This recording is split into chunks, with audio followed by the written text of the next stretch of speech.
The next question says a circular disk of radius r is removed from a bigger circular disk of radius 2r such that the circumference of the disk coincides.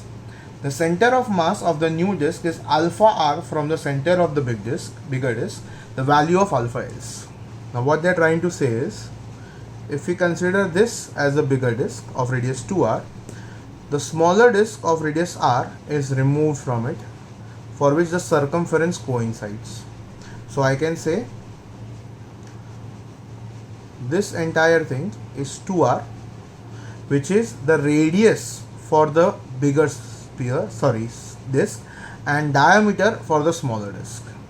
Now that means if we talk about the mass of the bigger disk, it is going to be the volume into the density, and volume for the disk is area into thickness, which makes it pi 2r the whole square into thickness into density. That is nothing but 4 pi r square t rho. Now mass of the smaller disk, we can say it is pi r square t rho. From this we get the relation that mass of the bigger disk is 4 times the mass of smaller disk. Okay.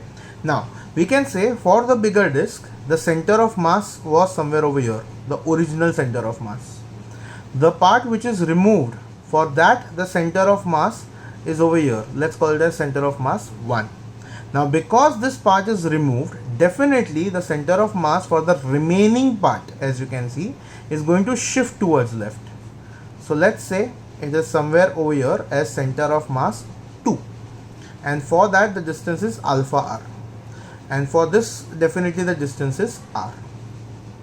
Now we can say if this part is removed, the center of mass is over here, and if this part is added, the center of mass comes over here, which means the center of mass of this part and this part is actually this, which means if we take moment about this point for this two masses, we get the value of alpha.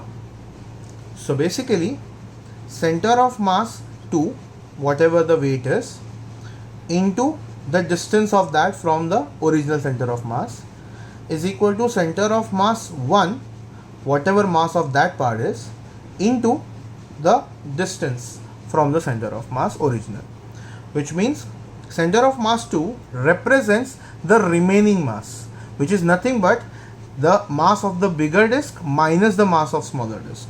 That means mb minus ms into alpha r.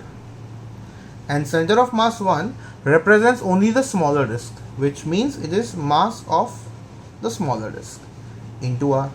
Obviously we can write g also over here because actually it represents the weight, but g is anyways going to get cancelled, so I have not written it. Now this r gets cancelled. Mass of bigger disk is 4 times mass of smaller disk, so 4 ms minus ms is 3 ms into alpha is ms.